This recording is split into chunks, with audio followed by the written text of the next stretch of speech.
वचन दिले तू मला या मालिकेच्या आजच्या भागामध्ये आपण पाहतो की इकडे आता विजया म्हणत असते की देवदर्शनाचं मग काय करायचं, ऊर्जा तुझी तयारी आहे का? त्यावर ऊर्जा म्हणते हो, मी का नाही म्हणू. नाही म्हणजे पद्माचं लग्न आहे वगैरे ठीक आहे, पण त्याचा माझ्याशी काय संबंध नाही का? आपण काय देवदर्शन नाही करायचं? मी तर जाऊ शकते ना देवदर्शनाला, ठीक आहे. पण आता ऊर्जा असं बोलते खरं, पण तिला आता इकडे खूपच जास्त टेन्शन येऊन गेलेलं असतं, कारण पद्माच्या लग्नामध्ये तिचं थांबणं महत्त्वाचं असतं. आता विजयाला खरं तर वाटलेलं असतं की ऊर्जा म्हणेल की नाही नको, आपण देवदर्शनाला नको जाऊया, पण ऊर्जाने परवानगी दिल्यामुळे आता विजयाचा मूड गेलेला असतो. पण आता ऊर्जाचा चेहरा बघून आजी बरोबर ओळखते की ऊर्जाला देवदर्शनाला नाही जायचं. मग आजी लगेचच विजयाला म्हणते, विजया मी काय म्हणते, आपण आता एवढे दिवस अनायसे थांबलेलोच आहोत, तर आणखीन काही दिवस थांबूया. एक काम करू, आधी लग्नाची तारीख नक्की काय फिक्स होते पद्माच्या ते बघूया, आणि त्यानंतर मग आपण यांनी दिलेल्या तारखांनुसार लग्न, जर वेळ मिळत असेल देवदर्शनाला जायला तरच देवदर्शनाला जाऊया. खरं तर मला असं वाटतंय की ऊर्जाने पद्माच्या लग्नात असणं गरजेचं आहे, म्हणून त्याबरोबर आता हे ऐकून तर विजयाला बरं वाटतं. पण मग विजया म्हणू लागते, नाही ठीक आहे, माझी तशी काही हरकत नाही आहे, पण तुम्हीच खूप घाई करत होतात ना देवदर्शनाला जायचं देवदर्शनाला जायचं, म्हणून मी तारखा काढूया असं फक्त म्हटलं. जर तुम्हाला थांबायचं असेल आईसाहेब तर मी काय बोलणार. त्यावर आईसाहेब म्हणतात की एवढे दिवस तर आपण थांबलोच ना, मग आणखीन थोडे दिवस थांबायला काहीही हरकत नाही, आणखीनसुद्धा आपण थोडे दिवस थांबू शकतो. त्याबरोबर आता इकडे हर्षवर्धनला मात्र हे सगळं नकोसं वाटत असतं, पण आता गप्प राहण्या वाचून त्याच्याकडे पर्याय नसतो. तर दुसऱ्या बाजूला इकडे आता विक्रांत आणि शौर्यमध्ये भांडण पेटलेलं असतं. शौर्य त्याला म्हणत असतो, हे बघ, तू काय कुकुलं बाळ नाही आहेस की तुझ्याकडून कुणीतरी काहीतरी करून घ्यायला. तुला नको आहे ना हे लग्न, नाही करायचं आहे ना, मग सांगून टाक ना, बोल की मला लग्न नाही करायचं आणि हो या सगळ्यातून बाजूला. त्याबरोबर लगेचच आता इकडे त्याच्यावरती आता विक्रांत हसायला लागतो. शौर्य म्हणतो, हसायला काय झालं, बोल ना, जे बोलायचं असेल ते स्पष्ट बोल. त्यावर विक्रांत लगेचच त्याला म्हणतो, तुम्हा घरच्यांमध्ये ना एकी नाही आहे, तुम्ही स्वतःच एकामेकामध्ये नाही आहात. म्हणजे तुझे वडील सांगतात लग्न कर, तू सांगतोस लग्न नको करू, तसं आमच्या घरात नाही आहे रे शौर्य. आमच्या घरात काय नियम आहे माहिती आहे का? आमच्या घरात नियम असा आहे की आमचे बाबा जे म्हणतील आम्ही सगळीजणं ते फॉलो करतो, आम्ही आमच्या वडिलांना विरोध करत नाही. पण आता काय घडणार आहे माहिती आहे का? आता तुझ्या बायकोची सगळ्यामध्ये कोंडी होणार आहे, कारण तुझ्या बायकोने हा जो काही नसता आगाऊपणा केला आहे ना, तो तिला महागात पडणार आहे. खूप पद्मा घेऊन तुम्ही डोक्यावर नाचताय ना, पण त्या पद्माला आता मी सोडणार नाही आहे. फक्त आता लग्न तर होऊ दे ना, एकदा का लग्न झालं की काय करतो गेम तू बघशीलच. फक्त त्या ॲफिडेव्हिटवरती मला तिची सही मिळवायची. एकदा का सही झाली की मग त्याबरोबर शिर्के त्याला ओरडतात की गप्प बस. त्यावर विक्रांत म्हणतो, तुम्ही मला कशाला गप्प करताय, तुम्ही या शौर्याला गप्प करा ना. हां, प्रत्येक वेळी तुम्ही काय मलाच गप्प बस असं बोलणार आहात का? कधीतरी याला गप्प बस बोला ना. मला कळत नाही एवढं या जहागीरदार फॅमिलीमध्ये काय आहे. त्याबरोबर मग शिर्के पुन्हा एकदा विक्रांतला म्हणतात, विक्रांत गप्प बस, कळत नाही आहे का मी गप्प बस बोलतो इथे तुला. त्याबरोबर मग शौर्य म्हणतो, नाही अंकल थांबा ना, इट्स ओके, बोलू द्या ना, बोलू द्या, ह्याला बोलू द्या, ह्याला जे जे काही बोलायचं आहे ना सगळं बोलू द्या. किमान मला तरी दिसू देत की विक्रांत नेमकं एवढ्या कशाच्या जीवावर उड्या मारतोय, एवढा नेमका विक्रांतकडे कायचा कॉन्फिडन्स आला आहे, मलासुद्धा कळू देत ना. त्यानंतर मग आता विक्रांत म्हणत असतो, लक्षात ठेव, तुझी जी बायको आहे ना, जी एवढी उडती आहे सध्या, तिला सांगून ठेव की तिने खूप मोठी चूक केली. आता तिने लग्नाला परवानगी दिली आहे ना, आता उद्या आम्ही तुमच्या घरी येऊन लग्नाचा मुहूर्त तर काढणार आणि लग्नसुद्धा होणार, पण लग्न झाल्याच्या नंतर मग बघशील की गेम कसा होत होते. लग्न झाल्यानंतर तुला कळेल काय घडणार आहे ते, समजलं ना. आत्ता तुला वाटतं आहे की तुम्ही डाव जिंकणार आहात म्हणून, पण लक्षात ठेवा, हा डाव तर हा विक्रांत शिर्केच जिंकणार. आणि गेम कोणाचा होणार माहिती आहे? गेम होणार तुझ्या त्या बायकोचा, त्या ऊर्जा शिंदेचा. तर दुसऱ्या बाजूला इकडे आता वाडिया म्हणून एक, आता जहागीरदारांचे चांगले संबंधी असतात आणि त्यांचा मुलगा हा एका चांगल्या जॉबसाठी फॉरेनला जाणार असतो. ह्यासाठी वाडियांनी पार्टी ठेवलेली असते. तर विजया म्हणत असते, आईसाहेब आज वाडी यांच्या घरी पार्टी आहे, तर आपल्याला सगळ्यांना तिकडे जावं लागणार आहे. आपण सगळ्यांनीच जायचं आहे. त्याबरोबर मग आता लगेचच विजया तीर्थाला म्हणते, तीर्था सगळ्यांनी जायचं आहे, कळतं आहे ना. तीर्था म्हणते मलासुद्धा यावं लागेल का? त्याबरोबर आजी म्हणते हो तुलाही यावं लागेल. त्यावर तीर्था म्हणते खरं तर मला वाडी अंकलच्या घरी खूप बोर होतं, पण ठीक आहे, साहिल आणि तेजा पण भेटतील ना मला, त्यामुळे मग मी तयार आहे, मी येईन तिकडे. त्याबरोबर मग दिव्या म्हणते हो हो आणि मी सुद्धा येईन. वाडी अंकलच्या घरची पार्टी म्हणजे एकदम एकच नंबर असते.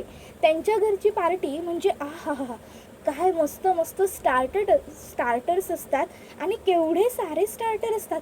बाप रे, मी तर खूप छान अशी रेडी वगैरे होऊन येईल. त्याबरोबर मग आता आईसाहेब म्हणतात विजया तू एक काम कर, हर्षवर्धनला सुद्धा सांग की ह्या पार्टीसाठी त्यालासुद्धा आपल्याबरोबर यायचं आहे. नाही म्हणजे काय आहे, वाडी यांचे आणि हर्षवर्धनचे खूप चांगले संबंध आहेत. जरी त्याची इच्छा नसली तरीसुद्धा त्याला यावंच लागेल काय. त्याबरोबर मग विजया म्हणते की हो आईसाहेब तुम्ही काही काळजी करू नका, मी बोलेन यांच्याशी. त्याच्यानंतर मग आईसाहेब म्हणतात की बरं त्याच्याशी तर तू बोलच, पण दिव्या तू ऊर्जाला सुद्धा सांग की आपल्याला पार्टीला जायचं आहे म्हणून, ती सुद्धा पार्टीला यायला हवी ना. त्याबरोबर मग आता लगेचच दिव्या म्हणते काय ऊर्जा आणि तिकडे कशाला? अहो आईसाहेब नाही म्हणजे ऊर्जाला तिकडे घेऊन कशाला जायचं आपण. त्याबरोबर आता पुढे आईसाहेब म्हणतात का तिला का नाही न्यायचं. त्यावर दिव्या म्हणते अहो आईसाहेब तिकडे कशी, त्या अंकलच्या घरची पार्टी म्हणजे एकदम भारी असते, एकदम रिच लुक असतो त्या पार्टीचा. आणि तिकडे आपली ऊर्जा येईल, आपली कॉटनची साडी नेसून पदर वगैरे लावून, मग काही क्लास उरणार नाही ना, म्हणून म्हणते मी. त्यावर मग आईसाहेब म्हणतात म्हणजे दिव्या नेमकं तुला म्हणायचं काय, ऊर्जा हाय क्लास सोसायटीमध्ये शोभून दिसत नाही का. त्याबरोबर दिव्या म्हणते अहो नाही नाही, मला तसं नव्हतं म्हणायचं आईसाहेब, मला फक्त एवढंच म्हणायचं होतं की म्हणजे तिला कामं वगैरे असतात, हो खूप ती बिझी असते, म्हणून तिला कशाला आपण सांगायचं. त्याबरोबर विजयासुद्धा म्हणते की हो हो हो आईसाहेब, नाही म्हणजे तिला जर कामं वगैरे असतील तर तिच्या हातातली कामं सोडून आपण तिला पार्टीला ये असं म्हणणं योग्य नाही आहे ना. जर खरोखर तिला वेळ मिळत नसेल पार्टीला यायला तर काही हरकत नाही, उलट आपण तिला समजून घ्यायला हवं. तिला वेळ मिळत नसेल तर ती नाही आली तरीही चालेल, तिच्या हातातली कामं बाजूला सोडून आपण तिला पार्टीला घेऊन जाणं मला तरी योग्य वाटत नाही आहे. त्यामुळे जर तिला कामं असतील तर ती न आलेली बरी. काय वाटतं तुम्हाला. त्याबरोबर मग आता खरं तर तीर्थाला तर ऊर्जा त्या पार्टीमध्ये हवी असते, पण तीर्थ आता गप्प असते. त्याबरोबर मग आता आईसाहेब म्हणतात की शौर्य आणि ती नंतर यायचं काय करायचं ते बघतील, पण आपण तिचा निर्णय तिच्यावर सोपवूया. जर तिला यायचं असेल तर ती येईल, जर तिला कामं असतील तर ती स्वतःहून तसं सांगेल, पण तिने काय करायचं हा डिसिजन आपण सर्वस्वी तिच्यावर सोडूया. तिला काय करायचं ते ठरवेल, तिला यायचं असेल तर ती येईल, आपण तिला निर्णय घेण्याचं स्वातंत्र्य देऊ.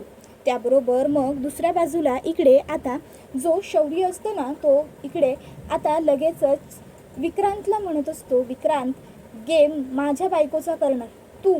माझी बायको काय फक्त माझी बायको नाही आहे, ती ऊर्जा शिंदे, ॲडव्होकेट ऊर्जा शिंदे, कळलं ना. तू काय तिचा गेम करणार रे, तीच तुझा गेम करणार, समजलं ना.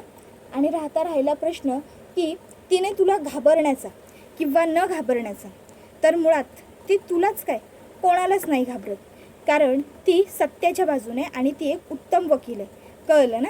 त्यामुळे घाबरण्याचा प्रश्न येतच नाही. आणि गेम तर आता तिचा नाही तुझा होणार आहे.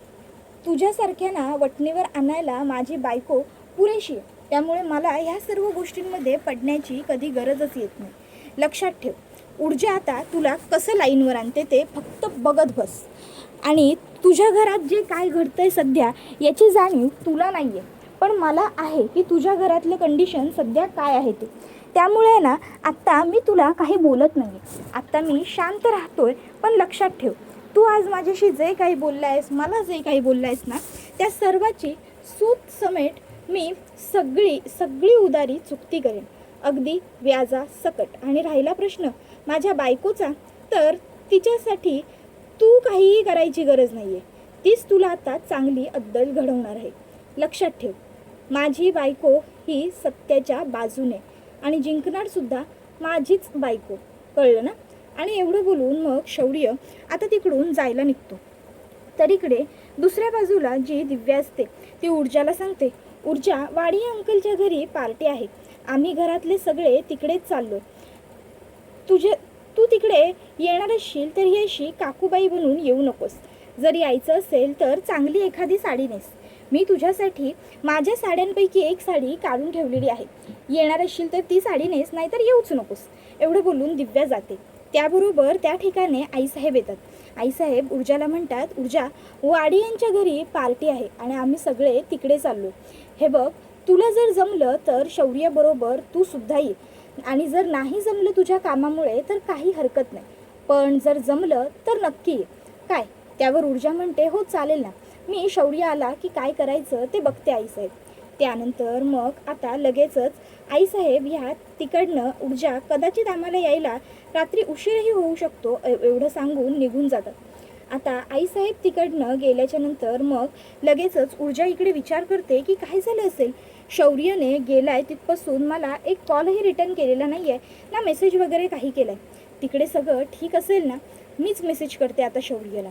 मग ऊर्जा शौर्यला मेसेज टाईप करते, शौर्य, अरे काय रे, कुठे आहेस तू? कधीपासून फोनची वाट बघते, एक फोन नाही, मेसेज नाही, सर्व काही ठीक आहे ना तिकडे? आता इतक्यात ऊर्जाला शौर्याच्या फोनचा आवाज समोरच ऐकू येतो. शौर्य हा घरी आलेला असतो.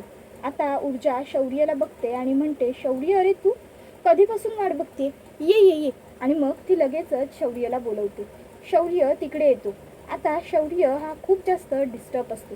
आता शौर्याला इतका डिस्टर्ब बघून ऊर्जाला सुद्धा भीती वाटते.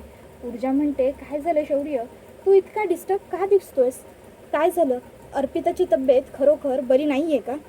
अर्पिता खूप डिस्टर्ब वगैरे आहे का? त्यावर शौर्य म्हणतो, ऊर्जा, खूप खूप जास्त.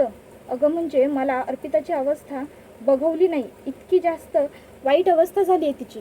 ऊर्जा, अगं ती खूप खूप जास्त डिस्टर्ब आहे. म्हणजे काय सांगू तुला, मला जेव्हा मी तिला बघितलं ना तेव्हा कळलंच नाही की बाप रे, मला खूप मोठा धक्काच बसला गं ऊर्जा तिच्याकडे आज बघून.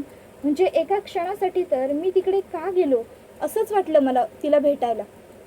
ऊर्जा, अगं ती खूप जास्त वाईट मनस्थितीत आहे, पण मी आता ठरवलं की तिला बरं होण्यासाठी जी जी काही मदत लागेल ना ती सगळी मदत मी करणार आहे.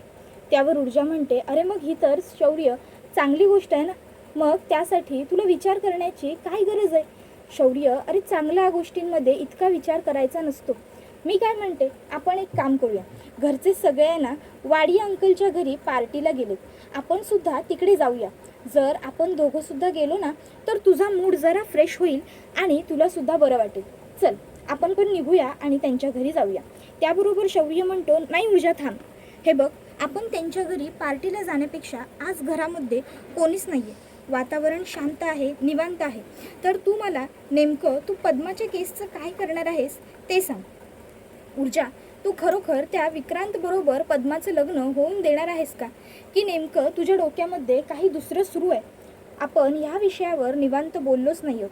त्यावर ऊर्जा म्हणते, हो शौर्य, अरे खरं तर मला ह्या विषयावर तुझ्यापासून बरोबर कधीपासून बोलायचं होतं, आणि इकडे घरात आपल्याला वेळ मिळत नाही, आणि रात्री जेव्हा आपण दोघंच बाहेर पडतो तेव्हा तू मला ह्या विषयावर बोलू देत नाही.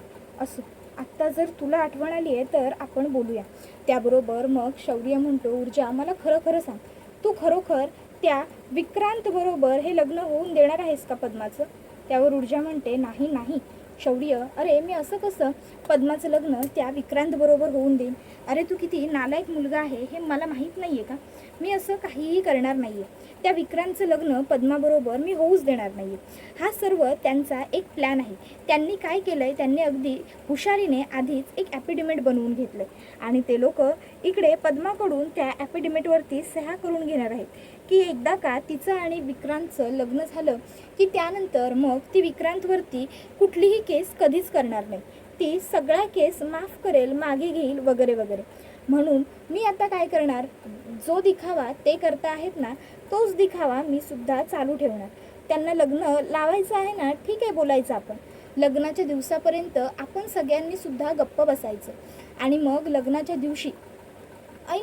दिवशी जेव्हा तिकडे ते लोक तिच्या सह्या मागतील ना तेव्हा तेव्हा मी तिकडे मीडिया आणि पत्रकारांना घेऊन जाणार आणि पत्रकारांना घेऊन जाऊन मग मी तिकडे दाखवणार की कशा पद्धतीने तो शिर्के आणि हर्षवर्धन जहागीरदार हे गरीब लोकांना फसवतात, कशा पद्धतीने गरिबाला वेठीस धरून गरिबाच्या परिस्थितीचा फायदा घेऊन हे दोघं स्वतःचा फायदा करून घेतात, कशा पद्धतीने हे लोक एखाद्या सामान्य मुलीला छळतायत, कशा पद्धतीने एखाद्या सामान्य मुलीचा ही लोक छळ करतायत.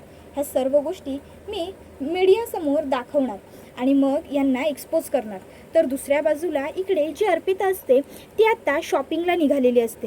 ती म्हणते डॅड मी निघते बाय. त्याबरोबर शिर्के म्हणतात अगं एक मिनटं अर्पिता कुठे निघाली आहेस तू. अर्पिता म्हणते शॉपिंगला. त्यावर शिर्के म्हणतात पण हे मॉमला तुझ्या माहिती आहे का. इतक्यात तिकडे मग लगेचच सुवर्णा येते. सुवर्णाला म्हणते ती की मॉम मी शॉपिंगला जात आहे. सुवर्णा म्हणते अगं तुझी तब्येत बरी नाही आहे अर्पिता, कशाला जातेस तू बाळा. आधीच एक तर तू पोटभर जेवत वगैरे नाही आहेस आणि या अशा अवस्थेत तुझं बाहेर जाणं बरोबर नाही आहे, नको जाऊस तू आजच्या दिवस. त्याबरोबर मग अर्पिता म्हणते की नाही गं मॉम मला जायचं आहे बाहेर, माझा प्लॅन आहे. डॅड हो तुम्ही तरी सांगा ना मॉमला प्लीज डॅड. त्याबरोबर शिर्के म्हणतात की ऐक ना ऐक बाळा, मॉम बोलते त्यात काहीही चुकीचं नाही आहे, ती जे बोलते ते बरोबरच बोलते. हे बघ तुझी परिस्थिती आज फारशी काही ठीक नाही आहे, म्हणजे तुझी तब्येत जरी व्यवस्थित असली ना तरी विकनेस आहेच की नाही. म्हणून मॉम म्हणते ना की आज जाऊ नकोस म्हणून. तर तू आजच्या दिवस तिचं ऐक. आय नो बेटा की तुझे खूप सारे प्लॅन्स ठरलेले असतील, तू खूप गोष्टी ठरवलेल्या असतील, पण बेटा त्या सर्व गोष्टी जरी असल्या तरीसुद्धा आता मी काय म्हणतो, आता मॉम आणि डॅड जे सांगतायत ते आजचा दिवस ऐक आणि मग तुला उद्या कुठे जायचं आहे तिकडे तू जा ना. उद्या आम्ही तुला नाही अडवणार प्रॉमिस. त्यावरती म्हणते बघा डॅड पक्का. त्यावर मग शिर्के म्हणतात की हो बेटा पक्का, उद्या आम्ही तुला नाही अडवणार, उद्या तुला जिकडे जायचं आहे तू तिकडे जा ओके. त्याबरोबर ती होकार देते आणि तिकडनं जाते. त्याबरोबर मग आता इकडे लगेचच सुवर्णा म्हणते खरंच शौर्य येऊन गेला, पण डॉक्टर म्हणाल्याप्रमाणे हिच्यात खूप जास्त फरक जाणवतो नाही. शौर्याच्या येण्यामुळे खरंच चांगला फायदा पडलेला दिसतोय आपल्याला तरी. त्याबरोबर मग आता शिर्के म्हणतो की आता शौर्यच तिला बरं करणार. त्याबरोबर मग आता लगेचच त्यांना त्यांची बायको विचारते शौर्यच बरं करणार म्हणजे नेमकं तुम्हाला म्हणायचं काय. त्याबरोबर मग शिर्के म्हणतात असं काय करतेस तू, मगाशी शौर्य काय म्हणाला ऐकलं नाहीस का तू, की अर्पिता बरी होईपर्यंत मी तुम्हाला लागेल ती मदत करायला तयार आहे वगैरे वगैरे. आता रोज शौर्य इकडे येणार, अर्पिताच्या सहवासात राहणार, अर्पिता बरोबर राहणार आणि त्याच्या पुढे काय करायचं आहे ते आपण बघायचं, त्याच्या पुढची खेळी आपण खेळायची. शौर्य हा अर्पिताला हवा आहे ना, त्यासाठी जे काही लागेल ते आपण आई वडील म्हणून करायचं. त्यावेळी आता इकडे त्यांच्या बायकोला तर कळलेलं नसतं की नेमकं शिर्केंना काय म्हणायचं. तर दुसऱ्या बाजूला इकडे आता जी ऊर्जा असते ती शौर्याला तिचा सर्व प्लॅन सांगते आणि म्हणत असते की ह्या चांगल्या गरीब घरच्या मुलींना हे कसे फसवत आहेत ना हे आपण सगळ्या जगाला ओरडून सांगायचं, दाखवून द्यायचं. आपण दाखवायचं लोकांना की कसे हे सामान्य मुलीचा वापर करून घेत आहेत. त्याबरोबर मग आता लगेचच शौर्यला ह्या सर्व गोष्टींचा राग आलेला असतो. ऊर्जा म्हणते काय झालं शौर्य, तुला माझं बोलणं पटत नाही आहे का, तू मगापासून गप्प आहेस. त्याबरोबर शौर्य म्हणतो ऊर्जा विषय पटण्या न पटण्याचा नाही, विषय चूक बरोबरचा आहे. त्यावर ऊर्जा म्हणते शौर्य नेमकं तुला काय म्हणायचं आहे, जे बोलायचं असेल ते प्लीज स्पष्टपणे बोल ना. त्याबरोबर शौर्य म्हणतो ऊर्जा अगं काय स्पष्टपणे बोल, हे बघ नाही जोपर्यंत ही केस कोर्टात होती ना तोपर्यंत मला बरोबर वाटत होतं हे सगळं, पण आता आहे ना ही केस कोर्टाच्या बाहेर आल्यापासून हे सगळं जे काही घडतं आहे ना ते अत्यंत चुकीचं आणि इनलॉजिकल घडतं.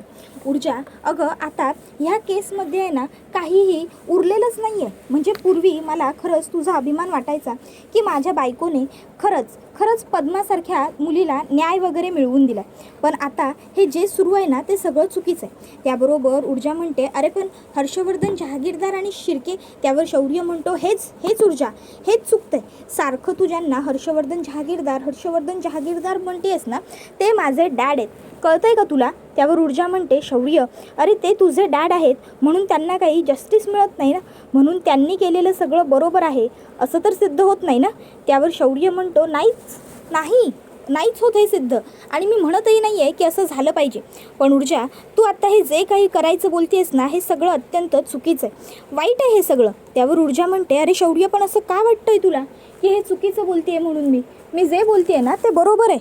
त्यानंतर ऊर्जा शौर्यला म्हणत असते, शौर्य, ही सत्याची, न्यायाची लढाई आहे आणि ह्यामध्ये तू माझ्याबरोबर नसलास तरी मी एकटीने पण लढेनच. त्यावर शौर्य म्हणतो, ऊर्जा, ही सत्याची आणि न्यायाची नाही, तर ही युद्धाची लढाई आहे.